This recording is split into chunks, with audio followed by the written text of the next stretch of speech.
Hola chicos, ¿cómo están? Espero que estén muy bien. Hoy día es el día viernes 11 de septiembre y como tú sabrás, hoy día tenemos los cursos tanto de ortografía, caligrafía y plan lector. Muy bien, hoy día en plan lector vamos a ver una lecturita conocida como los accidentes de tráfico. Una lectura interesante, ya vamos a ver por qué es interesante. Pero antes de ello vamos a ver la partecita de reforzamiento de RB que siempre damos obviamente en este cursito, ¿no? Para ir a la par. Vamos a ver la parte de sentidos oracionales, muy bien, la parte de sentidos oracionales que la vimos antes de entrar a exámenes, espero que aún te acuerdes, muy bien. A ver, los sentidos oracionales eran dos, denotativo y connotativo, muy bien. Teníamos al denotativo que vendría a ser el sentido literal de las cosas, el sentido literal de las oraciones, mientras que también teníamos otro sentido conocido como el sentido connotativo. Muy bien, el sentido connotativo por otra parte era aquel sentido donde nosotros íbamos a tratar ¿qué cosa? De pensar más o menos a lo que se refería a la oración. Por eso es que se le conoce como sentido figurado. Ahora, profesor, está difícil de aprendérmelo. No, la verdad es que es súper sencillo.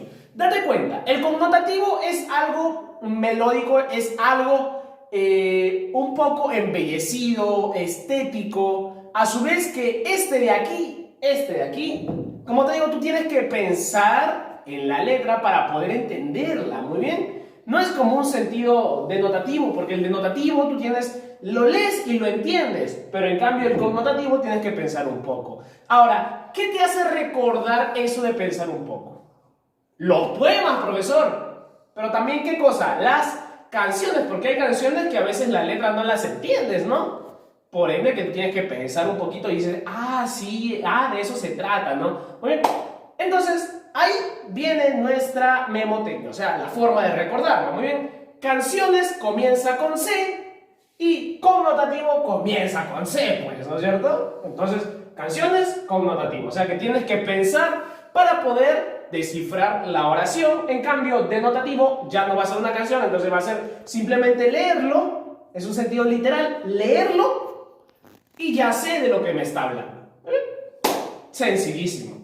Veamos, actividades. Clasifica las siguientes oraciones según su sentido oracional o simplemente su sentido, ¿no? El primero nos dice, César está mal del estómago.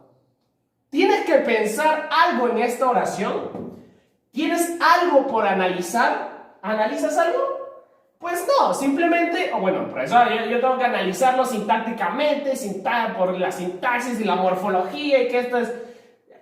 No, pues chicos, estamos hablando de sentido, muy bien, no estamos hablando de modificador directo, indirecto, núcleo de sujeto, no, aún no hablamos de eso, ¿eh? Estamos hablando de sentidos, muy bien. Según el sentido, ¿hay algo que analizar? No, porque tú lo lees y lo entiendes. César está mal del estómago.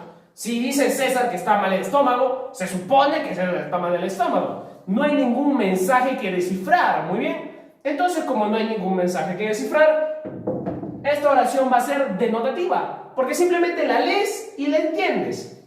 Sentido literal. Bueno, le entiendes literalmente. Número 2, nos dice, tus palabras son como música para mis oídos. Ajá. A ver, imagínate tú me hablas a mí, yo te digo, tus palabras son como música para mis oídos.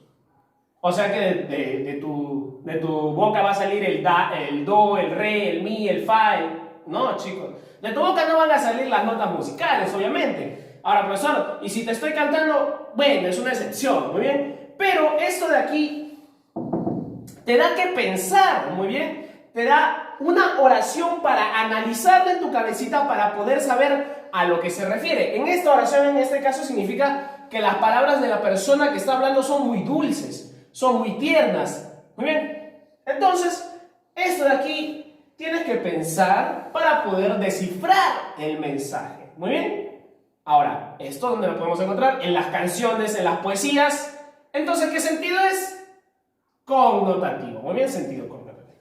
A ver, vamos a la siguiente. Dice, yo aún tengo sueño. Bueno, eso nos pasa a los universitarios, ¿no? Tú estás ahí en tu camita y ya terminaste tu trabajo a las 5 de la mañana y te despiertas a las 6 y y normalmente dices eso, ¿no? Yo aún tengo sueño. Y eso es denotativo. ¿Por qué? Porque termina siendo una oración que tú la lees y la entiendes literalmente, la entiendes así como está. No tienes que pensar más allá de eso. O bien, no tienes que pensar más allá. Simplemente lo lees y lo entiendes. ¿Cuál es el sentido? El sentido es un sentido denotativo. Porque como decía, también se conoce como sentido literal. Muy bien, lo entiendes literalmente como está en la oración. Siguiente dice: encontré mi media naranja. Acá, profesor, ¿qué pasó? Pues es que estaba comiendo naranja, la partí y se me perdió. Bueno, eso es muy difícil, ¿no? Es muy difícil que se te pierda ese tipo de naranjas. Pero aquí este sentido se está refiriendo más al amor de una persona, ¿no? Digamos que tú eres, digamos, un chico y estás enamorado de una chica. Entonces, tú eres una media naranja y ella es otra media naranja. Muy bien. Entonces, eso de ahí se refiere a ese sentido, muy bien. A ese sentido de encontrar mi media naranja. O sea, que yo soy una media naranja y para poder formarme como una naranjita bonita, tengo que encontrar otra media naranja. Muy bien. A eso es lo que se está refiriendo. Claro que también puedes referirte al tema de que estabas comiendo naranja y se te perdió, pero eso es muy difícil, muy bien, eso es muy difícil. ¿O alguna vez se te perdió una media naranja? No creo. Muy difícil, como te digo. Pero como ya te estaba explicando, esto viene a ser un sentido en el que tú tienes que pensar, ¿no? Yo soy una media naranjita y para poder ser una naranja completa necesito otra media naranja, o sea, otra persona, ¿no es cierto? Entonces tengo que encontrar mi otra media naranja para ser una naranjita. Entonces esto de aquí viene a ser un sentido connotativo, puesto que tienes que pensar y analizar la oración para poder entenderla, ¿muy bien? Aparte que todo esto necesita un contexto. Acá te lo han dado sin contexto, por eso es que no se puede entender de la mejor manera, pero lo más rápido de entenderlo es de esa. ¿Muy bien? Connotativo. Muy bien, seguimos, dice: eres el sol que alumbra en mis días oscuros.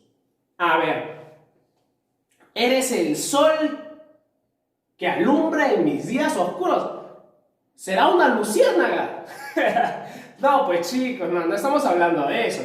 Esto de aquí tenemos que analizar. Dice: eres el sol que alumbra en mis días oscuros. O sea, puede ser una persona especial para ti, ¿no? Tal vez tu mamita o tu papito. Tal vez estás ahí triste y viene tu papito o tu mamita que te alegra el día. Muy bien. O sea, que ahí te están alumbrando el día. Y ellos vienen a ser el sol que te alumbran en tus días oscuros porque tú estás triste. Muy bien. O sea, que esa es la manera de analizar la oración. Ese es el contexto.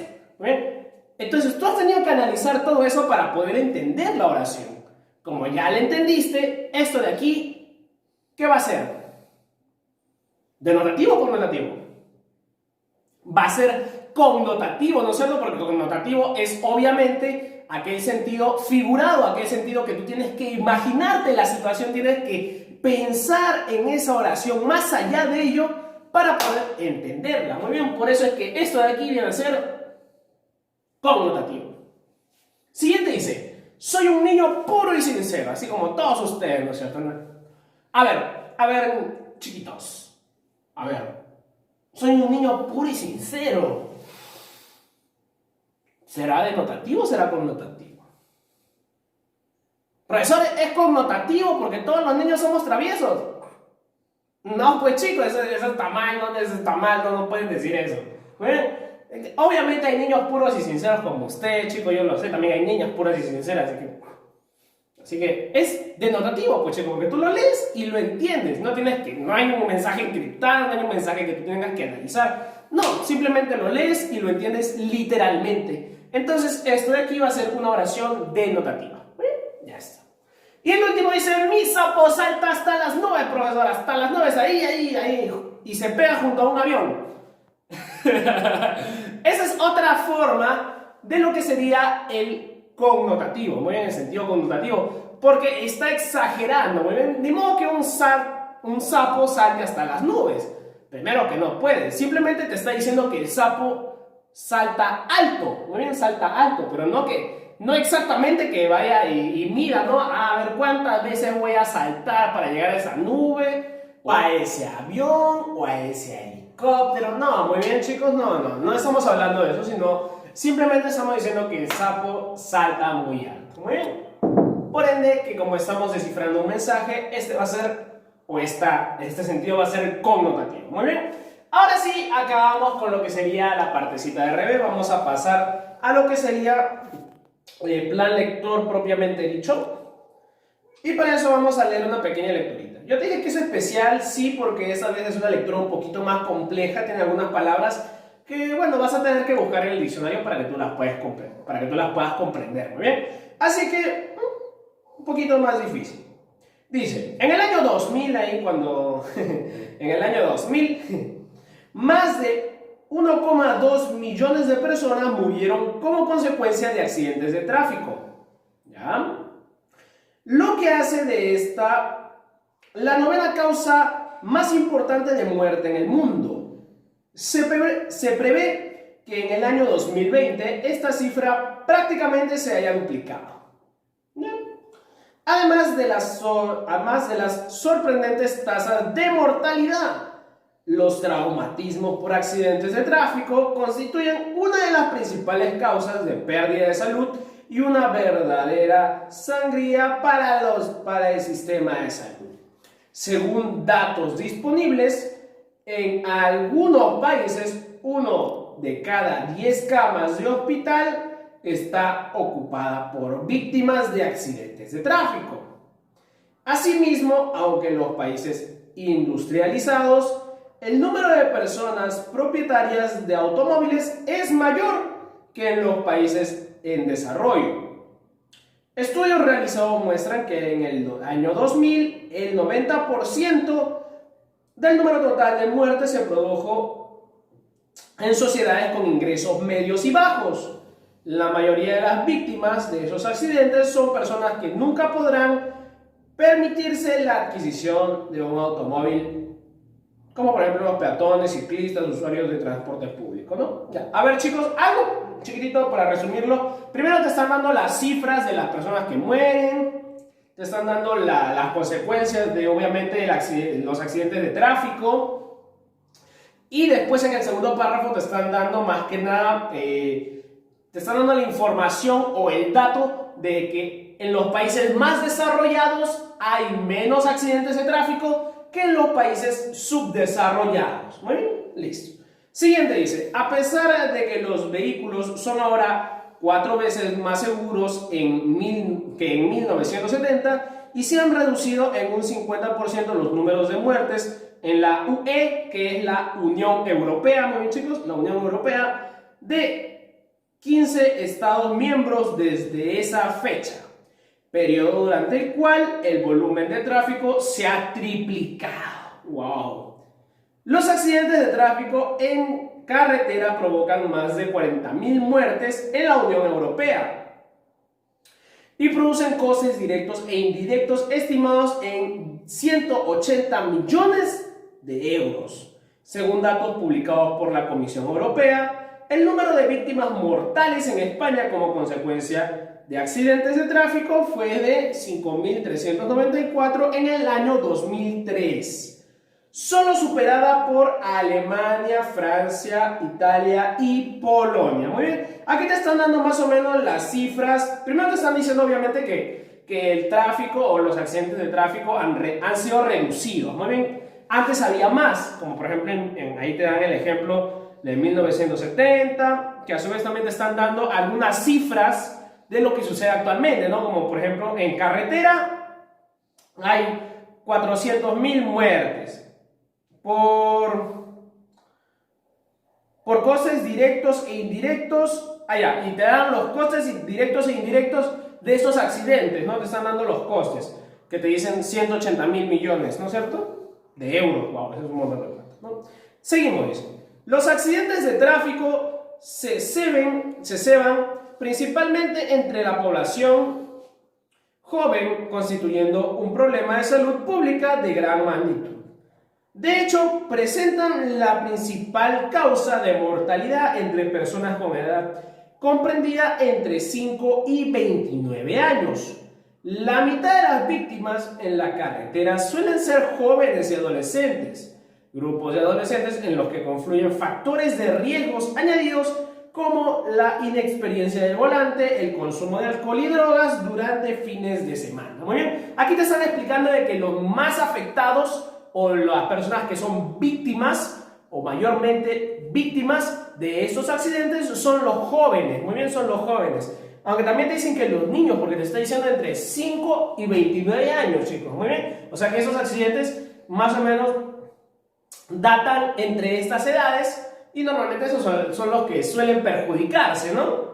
Muy bien, seguimos, dice. La gravedad de esta situación se refleja en la importancia de las secuelas de los accidentes llegan a ocasionar, ¿no? O sea, los accidentes llegan a ocasionar secuelas. El 40% de los minusválidos que se producen en España han sido causados por estos accidentes, que constituyen la primera causa de lesión medular como consecuencia de un traumatismo y también de incapacidad laboral entre la población joven. Se calcula que cada año aparecen 500 nuevos casos de paraplegia en España por traumatismo del tráfico y 75% de estos se producen jóvenes. O sea, te está diciendo las secuelas, ¿no? Después, digamos que a ti te chocan en un autito, te chocan y ese choque te provoca un traumatismo. O sea, es un daño a ti irreparable. Muy bien, es un daño traumático, es irreparable. Te pueden romper la pierna y nunca puedes recuperarla. Te pueden tal vez chancar el cerebro y tal vez te dé un derrame y etcétera. Muy bien, te vuelves parapléjico, ¿no? Cuando, por ejemplo, también te pueden romper la columna, por lo que ya no puedes mover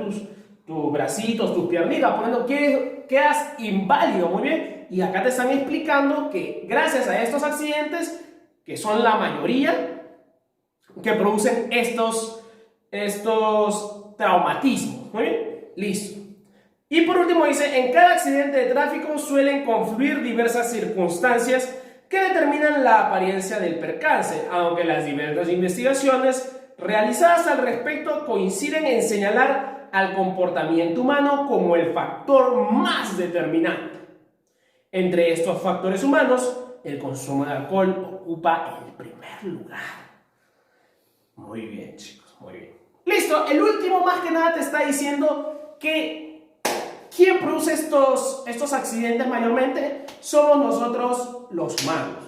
Obviamente, porque nosotros conducimos, claro. Bueno, también. Pero son negligencias, muy bien, son cosas que las personas dan por seguro. Por ejemplo, las personas que manejan con alcohol en la sangre o tal vez drogas son irresponsables. Y esas personas irresponsables hacen que ocurran accidentes. Muy bien, por eso es que el principal factor de los accidentes es el factor humano, o el factor humanista, como te lo dicen ellos. Muy bien, ya es. Entonces ya leía la lectura, como te digo, es un poquito más compleja, es más completa, porque acá te brindan datos, te brindan porcentajes que tú ya conoces. Muy bien, tú ya conoces esos temitas, por eso es que yo lo he metido aquí. Vamos a ver. Preguntitas, dice.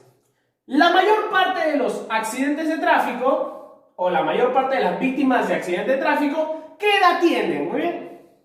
La edad de la mayor parte de las víctimas de los accidentes de tráfico, como yo te había dicho, está comprendida entre los 5 y los 29 años. Profesor, usted dijo que los niños y los adolescentes, claro, porque entre 5 y más o menos 16 años podríamos considerarlos como niños, ¿muy bien? Entre comillas, muy bien, recontra entre comillas, pero... Y también tenemos a los adolescentes, pero como dice, hasta los 29 también llega a ocupar una parte de la adultez, ¿eh? Pero entre estas edades son las víctimas mayoritarias. Ahora, número 2 dice, ¿por qué se dice que el principal factor de los accidentes de tráfico es el humano, no? Justo lo que te acabo de explicar. O sea que, ¿por qué se dice que nosotros los humanos somos los culpables de tantos accidentes de tráfico? Profesor, ¿por qué nosotros? Mira, es que a su vez no es solo el factor humano. Muy bien, hay diferentes tipos de accidentes. Tal vez accidente porque el carro estaba en mal uso, o tal vez no tenía frenos, o le faltaba algo. Muy bien, pero la mayor parte de las causas somos nosotros. Pero obviamente no estamos hablando de nosotros las personas responsables, tal vez, sino estamos hablando de personas negligentes. Muy bien. personas personas descuidadas, personas que no entienden que no se debe manejar con alcohol en la sangre, que no se debe manejar con estupefacientes o con drogas dentro de tu ser o de tu sangre, ¿muy bien? Hay personas que no entienden eso, o hay personas que simplemente viene por un oído, se le sale por el otro, y eso está mal, pues chicos, porque no es solo cuando tú terminas ingiriendo alcohol o drogas y estás manejando, no solo arriesgas tu vida, porque si arriesgas tu vida, bueno, ya, es tu vida, ¿no? Ya es tu vida, tú eres libre con tu vida. Pero lo malo es que arriesga también la vida de las demás personas. Imagínate que tú eres una persona inocente y estás simplemente cruzando la pista y viene una persona y se pasa el semáforo rojo porque tal vez, no sé, está borracho o está drogado. ¿Quién tuvo la culpa ahí? El Señor. Pero como te digo, esa es culpa de Él. Pero lamentablemente te afecta a ti. ¿Muy bien? Por ende que se dice que el factor humano es el principal causante de los accidentes de tráfico gracias a la negligencia, chicos, al descuido de las personas al manejar o también al ser peatón. Claro, imagínate, hay personas que dicen, ay no, mira, falta 5 segundos para el rojo y comienzas a correr, no comienzas a correr. No, pues chicos, tienes que esperar, por más apurado o apurada que tú estés, tienes que esperar, tienes que acatar todas las reglas de tránsito, tanto como peatón como también conductor. Muy bien, porque de los dos bandos hay personas negligentes, hay personas que no entienden que tenemos que cuidarnos. Tenemos que cuidarnos a todos. Muy bien, no solo a uno, sino a todos, porque todos englobamos nuestra comunidad. Muy bien, listo. Ahora vamos con el siguiente. Dice, ¿cuál es la palabra que podría reemplazar la palabra refleja? ¿No? Porque a veces ahí en la lectura dice se refleja, ¿no es cierto? Se refleja. A ver, una palabra que pueda reemplazar esta de aquí, ¿cuál sería? Se pierda, se observa, se trasluce. Muy bien, vamos a ir al contexto. Muy bien, chicos, entonces ya, dice, la gravedad de esta situación también se refleja en la importancia de las secuelas. A ver, vamos a reemplazar las palabritas, pues, porque te dice que puede reemplazar, ¿no? Dice, la gravedad de esta situación se pierda o se pierde en la importancia de las secuelas. No, más bien no se pierde, sino se refleja, o sea que se puede notar, se puede observar, ¿no? Y justamente la segunda, ¿no? Se puede observar, ¿muy bien? Bueno, ahí ya no tendrías que ver ni la tercera. ¿Por qué? Cambiándolo esto de aquí, diría... La gravedad de esta situación también se observa en la importancia de la secuela. O sea que simplemente ya tendríamos que marcar eso obligatoriamente. Al momento de decir se refleja significa que se está notando, se está resaltando en otra parte, pero que obviamente se nota, no que se pierda, sino que se puede observar, se puede ver, se puede mirar. ¿Bien? Eso es reflejo. Y el último dice, ¿cuál sería un antónimo de la palabra víctima?